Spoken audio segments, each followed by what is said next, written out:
জয় শ্রীকৃষ্ণ, রাধে রাধে। শুভ সকাল বন্ধুরা, সবাই কেমন আছো? আশা করছি সবাই খুব ভালো আছো, সুস্থ আছো। আমরাও আছি মোটামুটি ভালোই। আজকে আমি তোমাদের সাথে শেয়ার করব আমার গ্রামের বাড়ির একদম সাধারণ একটি দিনের গল্প।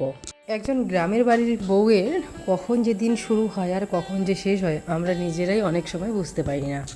সকালবেলা উঠেই বাসি কাজ, বাসি ঘর দুয়ার পরিষ্কার করা, তারপর বাচ্চা উঠবে, বাচ্চাকে একটু দেখাশোনা করা, পরিষ্কার করে দিয়ে বাচ্চাকে টিফিন খাবার করে দেওয়া। আমার তো সোনামা রয়েছে, সোনামা যেহেতু সকাল টাইমটা একটু ঘুমায়, তো সোনামাকে সকাল টাইমটা সময় দিতে লাগে না, কিন্তু নয়নসোনা তো সকালেই উঠে পড়ে, নয়নসোনার পিছনে অনেকটা সময় যায়। তারপরে হচ্ছে আবার সোনামার বাবু 8টার দিকেই দোকান যাবে, তাকে আবার কিছু খাবার বানিয়ে দেওয়া। তারপরে চলে আসলো আমার গরুর গোয়াল ঘর পরিষ্কার করা। 3 দিনটা আমাদের বড় বড় গরু রয়েছে, সেই গরুগুলোকে লালন পালন করা, সেই গরুর গোয়াল ঘর পরিষ্কার করা, জল দিয়ে তো 2 টাইম একদম পরিষ্কার করে দিতে হয়। একদিন যদি আমি বিকেল টাইম না দিই তো তারপরের দিনই পিছলার জন্য একদম হাঁটাই যায় না। আবার 3 টাইম রান্না বাড়া তো রয়েছে। শুধু কিন্তু রান্না বাড়া নয়, আমাদের বাড়িতে যে কয়েকজন লোক রয়েছে সবার আলাদা আলাদা রান্না করতে হয়, কারণ একজনের সাথে একজনের কোনো খাওয়ার মিল নেই, মানে পছন্দ আলাদা আলাদা। আর 2 সোনার জন্য আলাদা তরকারি তো করতেই হয়। ও 2 সোনাকে সামলাতে কখন যে দিন চলে যায় সেটা তো আমি টেরই পাই না। সকালটা তো শুরু হয় ঘুম থেকে ওঠার পরই, তারপরে যে এই যে দৌড়াদৌড়ি এত কাজ সামলাতে হয়। আর নয়ন সোনার জন্য তো সব কাজই আমার পিছিয়ে যায়, কারণ আমি যে কাজটাই করবো না কেন নয়ন সোনায় সেখানে বেড়া করবেই। আর যে কাজটা আমি করে রাখবো সেই কাজটা অগোছালো করার মাস্টার হচ্ছে নয়ন সোনা। এতটা পরিমাণে চঞ্চল, ওকে না দেখলে তোমরা বুঝতেই পারবে না। আমি যেখানেই যাই না কেন আমার পিছন ওর যেতেই হবে, কেউ ওকে আটকে রাখতে পারে না। আর আমাদের বাড়িতে সেরকম কোনো লোক নেই যে বাচ্চা কাচ্চা ধরে রাখবে, আটকাতে পারবে। আর ওর ঠাম্মিও তো শরীর ভালো না, ঠাম্মি বেশিক্ষণ পারে না ওকে আটকাতে, তো যেটুকুই পারে ওইটুকুই রাখি আর কি। মায়েদের কাজ কখনোই শেষ হয় না, একটা কাজ শেষ করতে করতেই মনে হয় যে আরও 5টা কাজ এসে হাজির হয়ে থাকে। গরু বাছুর দেখাশোনা করা সংসারের একটা কাজ। সকালবেলা সোনামার বাবু গরু বাছুর বের করে নিয়ে যায়, মাঠে দিয়ে আসে, ও তো চলে যায় দোকানে। তারপরে এই যে আমার শুরু হয় এখানে যুদ্ধ। এত পরিমাণে পিছলা হয়ে থাকে গরু পটি আর হচ্ছে হিসু পটিতে, এত পিছলা হয়ে থাকে, সাথে সাথে ঘষে ঘষে ঝাড়ু দিয়ে জল না দিলে কিন্তু এই পিছলা ভাবটা যায়ই না। তারপরে আবার গরুর জন্য খাবার বানাতে হবে, 1 কড়াই খাবার বানাতে হয় ভুট্টা দিয়ে। সেটা জাল করলেই খাবারটা অনেকটা হয়, সেটাই কিন্তু 3টে গরুকে আমরা দিয়ে দিই। গরুরও খাবার বানাতে হয় আলাদা আলাদা করে, মানে সবার জন্য আলাদা আলাদা খাবার বানাতেই হবে। এই সবটা করতে হয় আমাকে। সকাল থেকে শুরু হয় আমার রাজধানীর মতো জীবন, একদম দৌড়াতে দৌড়াতে আমার আর সময়ই থাকে না। গ্রামের জীবনটা বাইরে থেকে দেখলে যতটা সহজ মনে হয়, বাস্তবে কিন্তু অতটাও সহজ নয়। ঘুম থেকে ওঠার পর সকাল থেকে রাত পর্যন্ত কাজের জন্য শেষই হয় না। আজকে সোনামাকে কিন্তু আগেই খাইয়ে দাইয়ে নিয়েছি।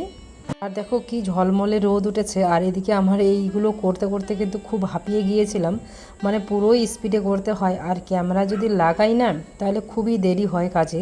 যে কাজটা ধরো আমার 10 মিনিটে শেষ হবে, সে কাজটা যদি আমি ভিডিও করি সেটাতে 20 মিনিট সময় লাগে, মানে ক্যামেরা এদিক ওদিক নেওয়া, মোবাইলের স্ট্যান্ড ঘোরাঘুরি, অ্যাঙ্গেল ঠিক করা, এসব করতে করতেই না অনেকটা পরিমাণে সময় লাগে।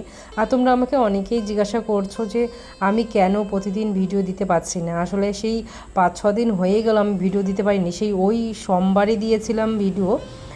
আর এই এতদিন দিতে পারিনি, আসলে প্রচুর পরিমাণে আমি সময় পাচ্ছি না, এতটা ব্যস্ত, সময়ই পাচ্ছি না কি করে কি করব। এত কাজকর্ম করতে হয়, 2 সোনাকে সামলাতে হয়, মানে একটা কাজ করতে করতে আর একটা কাজ এসে হাজির। হয়তো কাজ হয়তো তাড়াতাড়ি করা যায়, কিন্তু এই যে নয়ন সোনা আছে, সোনামা আছে, এদেরকে প্রচুর পরিমাণে সময় দিতে হয়। এদের পিছনে করতে করতেই, আর ভিডিওটা যে আমি এডিট করে রাখবো, এই ভিডিওটা করা হয়েছে কিন্তু এডিট করার অভাবে আমি তোমাদের সামনে দিতে পারছি না। কী আর করার বলো, আমার তো খুব ইচ্ছে যে আমি ভিডিও দেই, প্রত্যেকটা দিন ভিডিও দেই, যেমনই যে কয়জনই দেখুক না কেন প্রত্যেকটা দিন ভিডিও দেই, কিন্তু আমি পারি না, এই সময় পাই না। এই কারণে মানুষের হয়তো সন্ধ্যার পরে একটু রেস্ট পায়, যে সারাদিন কাজ করলাম হয়তো সন্ধ্যার পরে একটু রেস্ট পাবো, অনেক মানুষই পায় এই রেস্টটা, কিন্তু আমার তো সেই রেস্টটাও পাওয়ার উপায় নেই। আমার নয়নসোনা খুবই চঞ্চল, ও খুবই এই ঘর ওই ঘর ছুটতে থাকে, ওকে খাওয়াতে হয়, সোনামাকে খাওয়াতে হয় সন্ধ্যাবেলা, অনেক মানে ঝড় ঝাপটা পেরোতে হয় সেই যতক্ষণ না আমি ঘুমোতে যাই তার আগ পর্যন্ত। কি করব বলো, আমার ভাগ্যেই এরকম লেখা আছে।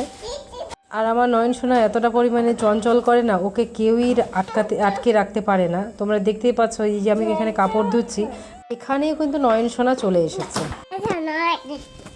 কি নয়ন সোনা এসেছো? কি করছো তুমি এসে? আমি ভয়েস দিচ্ছি, নয়ন সোনাও বলছে আমি নয়ন সোনা আমি চলে এসেছি। আমি ভয়েস দিচ্ছি, এখানে পাশে পাশেই ও ঘুরছে, আমি যেদিকে যাচ্ছি সেটাই যাচ্ছে, যেটা বলছি সেটাই বলছে।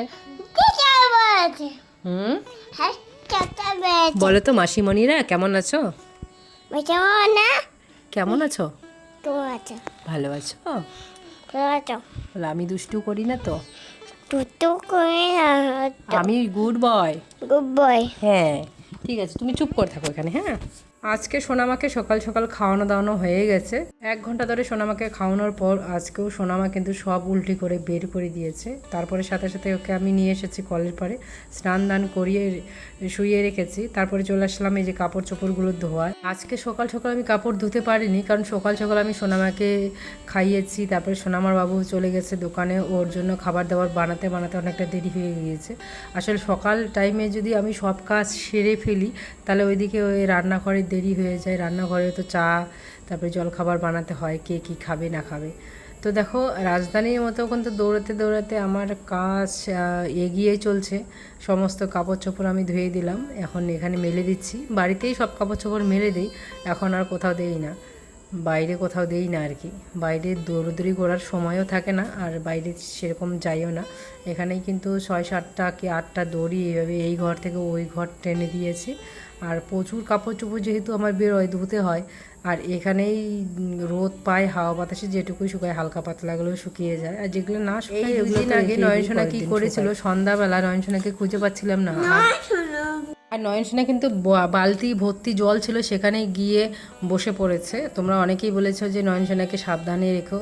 কীভাবে সাবধানে রাখবো বলো, এতটা চঞ্চল করে না। আমার তো প্রচুর কাজকর্ম থাকে, আমি প্রত্যেকটা কাজে ব্যস্ত থাকি, আর এদিকে বাচ্চার পিছনে এত ছোটাছুটি করলে কিছুতেই কাজ হয় না। এদিকে সোনামাকে যে আমি খাওয়াচ্ছি, তখন যদি ও গিয়ে কলের পাড়ে বসে বালতির মধ্যে বসে পড়ে বা কোথাও যায় দৌড়ে রাস্তায় টাস্তায়, তাহলে আমি কি করে ওকে সামলাবো তোমরাই বলো। আর বাড়িতে সেরকম লোকও নেই যে ওকে চোখে চোখে দেখে রাখবে। ওর ঠাম্মি তো ওর শরীর নিয়েই পায় না, ঠাম্মি তো ওর পিছনে দৌড়াতেই পারে না।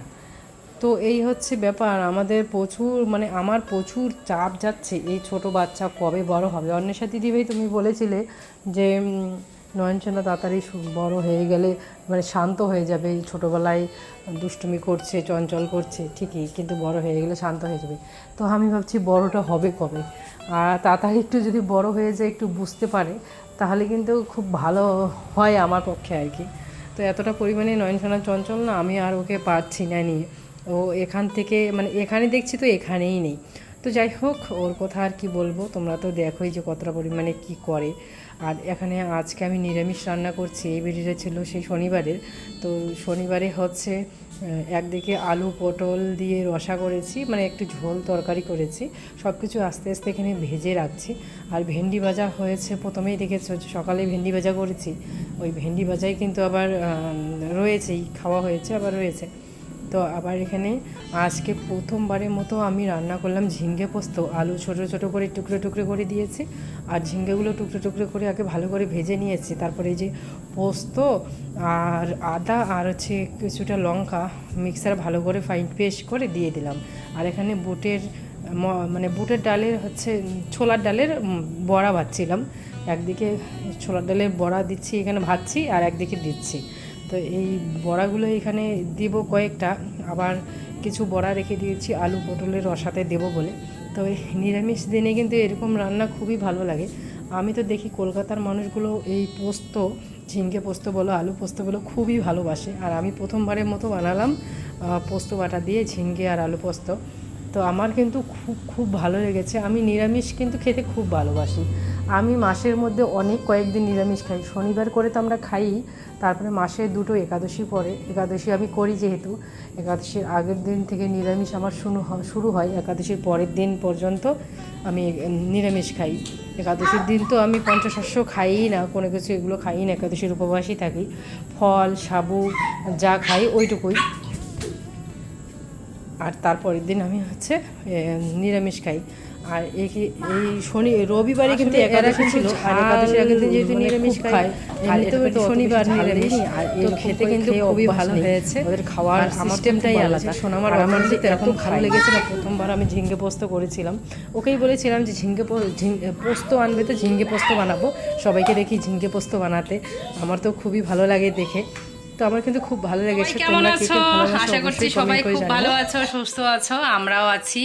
এই দেখো আমার সোনামা এখন আমার কোলে বসে হয়েছে, আর দুষ্টুটা এই যে।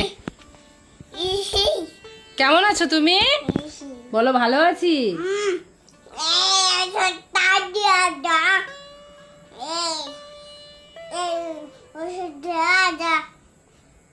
কি হয়েছে? কি বলছো? বোঝা যাচ্ছে না তো। আমাকে কি বলে জানো? মাম্মি ক্যা হুয়া? হিন্দি কোথাও বলতে শিখেছে। হ্যাঁ, কোথায় চলে? না, মারতে হয় না, মাকে মারতে হয়, মাকে আদর করতে হয়। কিভাবে আদর করে মাকে? কিভাবে আদর করে দেখো। দুষ্ট। তো চলো আজকে ভিডিওটা এখানেই শেষ করছি, দেখা হবে পরের কোনো ভিডিওতে। ততক্ষণে তোমরা সবাই ভালো থেকো, সুস্থ থেকো, আর আমার দুই সোনাকে আশীর্বাদ করো। তোমরা সবাই ভালো থেকো, সুস্থ থেকো। কুছ নেই হুয়া। এই যে বলছে ক্যা হুয়া। এদিকে আসো। হাসি পাচ্ছে? তুমি একটু পড়াশোনা শুনিয়ে দাও তো। হ্যাঁ, এ ফর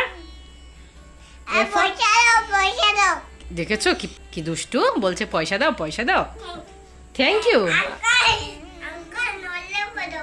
আঙ্কেল, ললিপপ দাও। আসো আসো, জল খাবে, এদিকে আসো, আমার কাছে আসো, জল দিচ্ছি। জল খাবে? কি খাবে তুমি? হ্যাঁ, জল খাবে? কেন? কোথায়? কোলে? ও, গেঞ্জিতে কুকুর। হাই হাই, আমারই চোখ কানা। না না, বলতে হয় না ভাবে। তুমি নয়ন, বলো আমি নয়ন। তুমি বাঘ? ওরে বাবা রে। এদিকে আসো, বলো তো। সানডে সবাইকে অনেক অনেক ভালোবাসা, অনেক অনেক শুভ কামনা রইলো সবার জন্য। সবাই ভালো থেকো, সুস্থ থেকো, সাবধানে থেকো। আর আসি, দেখা হবে পরের ভিডিওতে। Tata, bye bye. Tata, bye bye দাও। Tata, bye. আমি দিয়ে দাও।